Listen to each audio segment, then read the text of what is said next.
Hi everyone, I'm Carlota Pico from the Content Mix, and I'm excited to be here today with Rocío Arrarte, who is Diligent's Senior Marketing Manager for the EMEA region and has over 5 years of experience in marketing and communications. Rocío, welcome, and thank you so much for joining us on the Content Mix. Yeah. Hi, Carlota. It's nice to meet you and see you. No problem. Awesome. Rocío, to get the interview started, I'd like to learn a little bit about your background and how you got into your current role. Yeah, so my background is quite different one, I would say. I actually studied in Spain translation, and I did a master's on interpreting, like conference interpreting. My goal and my dream was actually to be a conference interpreter for the EU. But personal situation got me to the UK. Here I'm in London now. And it was really hard to actually build my network again for being an interpreter and translator here. So I decided to join a company, Fisher Investments actually, which was looking for a person who knew culture and languages for Spain and France. And those were two of the countries I had lived in and the languages I spoke. And they actually trained me on marketing. So that's how my career in marketing started. And from there, I actually did some training. I did a Google Square training. I don't know if you're familiar with it. It's a digital course from Google, which is actually really good. And I gained on my experience. And now it has been over 5 years doing marketing. So I'm really excited. I really like marketing. I don't think I'm going to go back for translation, so at least for now. So yeah, that's my background. Excellent. Well, thank you for sharing that with us. Could you tell me a little bit about the company that you currently work at? It's called Diligent. What's Diligent all about? Yeah, so Diligent is a company which is based in America. It started in Australia, actually, but now the whole executive team is in America. And all we do is we provide solutions for the boards, the executive teams, and the compliance teams. And we also have a very solid base, which is to help them with thought leadership content, which I thought it was quite interesting that you reached out to me from the Content Mix, actually. Okay, well, thank you. We will be speaking about your experience, obviously, at Diligent, but I also want to focus on your experience at Fisher Investments. That you mentioned in your previous answer. You were part of their international marketing team, and taking that into consideration along with your current role as EMEA marketing expert, what makes marketing in Europe particularly challenging or different from marketing elsewhere? I think basically when you work in Europe, you need to understand all the different cultures, all the different countries, and it's in such a small region compared to the US, for example. We have so many different varieties and things that we need to understand about Europe. There's different languages, there's different types of communities, different personas that we target in every country. So for example, in Diligent, as I mentioned, we work with boards. So it's not the same way that we talk to boards in Spain, where they are barely digital. Now they had to become digital, that they are barely digital, and that's our main goal, to digitalize all boards in Diligent. But in the Netherlands, for example, they are purely digital. They are more concerned about the environment. They have a different system for boards. So in every single company, you need to know that. You need to know who your target audience is and what the differences are about those regions, not only the language, just what the different personas are in each region. Absolutely. I couldn't agree more. We're actually, the world has actually added another level or another challenge to the plate of every company, which is COVID-19. And I do want to focus on marketing when it comes to coronavirus and how you're tackling that situation, because from our conversation while we were off the record, you mentioned that now you're on maternity leave, and that's actually the baby noises that we're hearing in the background is your son. So congratulations on that once again. Thank you very much, and apologies for the noise. No, it's lovely. It's lovely. He's a very, very cute baby. I was able to see him while we were off the record for our audience seeing us now. I know that you went on maternity leave right before the major coronavirus outbreak, but before going on maternity leave, you had left your marketing strategy in place for the person who was going to be replacing you during these months. And then all of a sudden, coronavirus, and you've had to redo your entire strategy and adapt your strategy towards current times. So talk to me a little bit about that. How coronavirus impacted your marketing strategy? Yeah. It has been quite interesting because, yes, as you said, I went on maternity leave mid-February, so just before it actually was a big deal, coronavirus. And I had planned all this strategy for all the content planned for the whole year. I had all the keyword research done. I had all the topics, all that, like writers that were going to do all our content. And all of a sudden, it has stopped. Like all my plan has gone to none.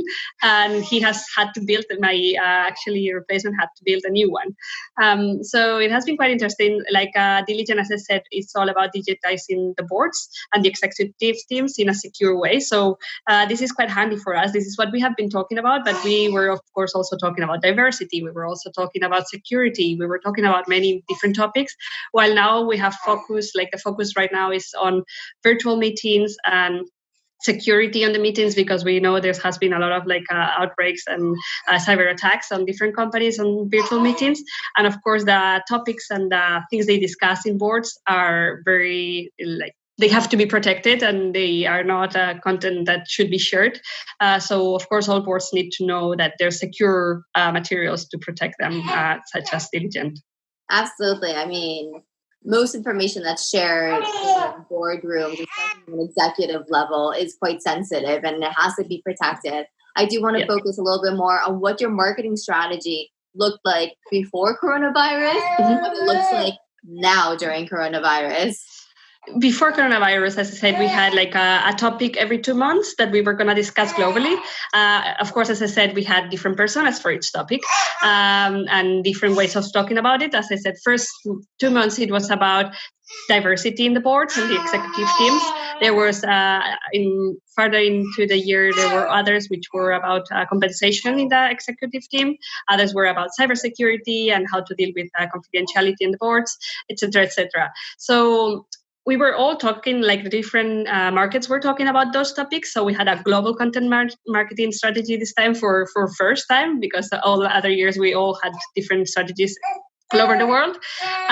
But this whole plan that we had built has had to be built from scratch, and now all their materials are coming again from the US, more centralized, but we are all localizing all our plans in order to talk about COVID and how to deal from the board with COVID and what has it changed, and how to deal with virtual meetings in the community of boards, etc.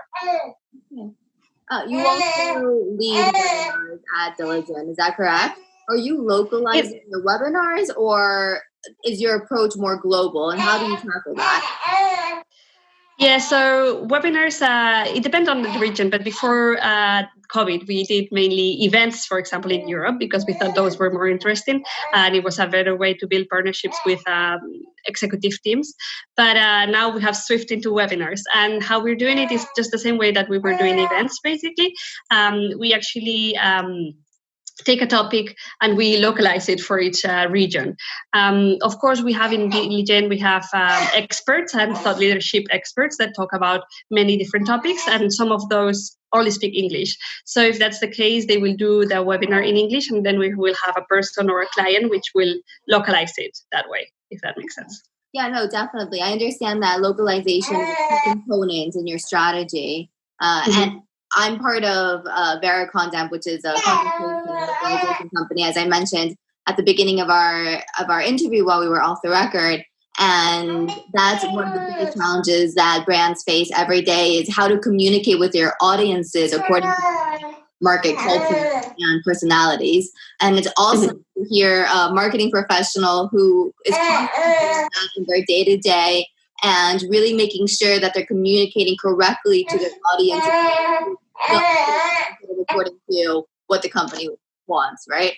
On that same line, that brings me into my next subject. When it comes to content, the CEO of HubSpot said the following, quote, "What separates good content from great content is a willingness to take risks and push the envelope."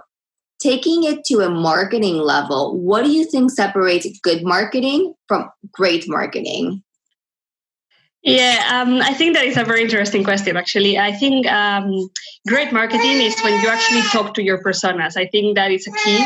If you actually know your market, know your audience, and then you have all the content and all the strategy built on them, that is great marketing. I mean, nowadays we have a lot of data, we have a lot of information on who our audience are, what they're doing, what they're looking for, which keywords they're searching, which articles they're reading, where are they reading them.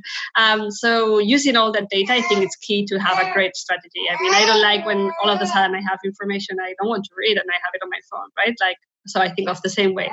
For an executive team in this case, which is the audience I target, I even think it has to be more relevant even because they have limited times and limited resources. So what they want to see has to be really enticing for them, I believe. Rocío, it's like you're reading my mind. You're leading me right into the next question, which is great. Your audience and the executive, and that they're always talking to executives within the corporate world. So since diligence customers are corporate leaders from around the world who tend to have very little free time on their hands, how are you creating relationships with your clients according to the particularities of that audience? I think, as I was saying before, we were all about partnerships, and we actually create those partnerships all over Europe with key organization or associations that talk to these executives. Basically, because Diligent is not a very well-known brand in Europe, so we want to find key partnerships that will help us build that brand. So normally we were doing a lot of events, like we normally would do it in the mornings, that normally executives are not yet in busy meetings, and if they have booked some time, they will be able to actually attend the events that we actually create. And then we will do a lot of information that is thought leadership information that they are interested in, and it's useful for them. We don't normally base our relationship at first on selling our products. We really want to educate them and help them be a better professional. And then from there, if they are interested in our solutions, then great. If they are not, they can continue reading our content and attending our events and building their network through us. And that's how we have been doing it. Like, that's one of our main key marketing strategies. Okay, so it's much more of a nurturing type of marketing strategy. You're taking care of your potential client by offering them material and activities that will be useful for their everyday job.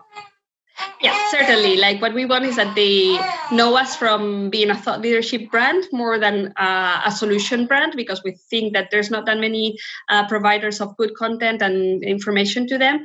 And it's very hard to find that information for them. And most of them won't even do it, won't even get educated because they don't have the time to. So if you offer it to them right in their hands, like, I think they will take it very easily and very happily.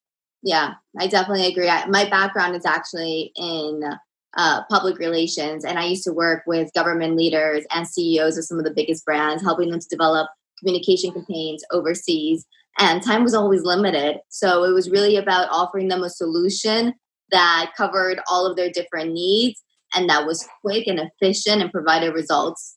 So I couldn't agree more. I would like to put some of the theory that we're always reading online into practice through an example led by yourself. I'd like to ask you about a marketing project that you're particularly proud of, its results and how you made that happen and the purpose behind that project itself. Yeah, so one of the main projects that I'm really happy about doing in Diligent, I have to say that when I arrived to Diligent, the Spanish marketing was inexistent.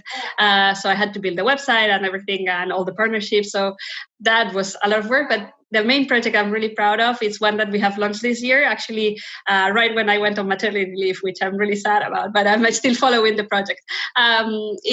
We are part with ESADE and PwC of this corporate governance center that we have created and developed, and Georgians as well.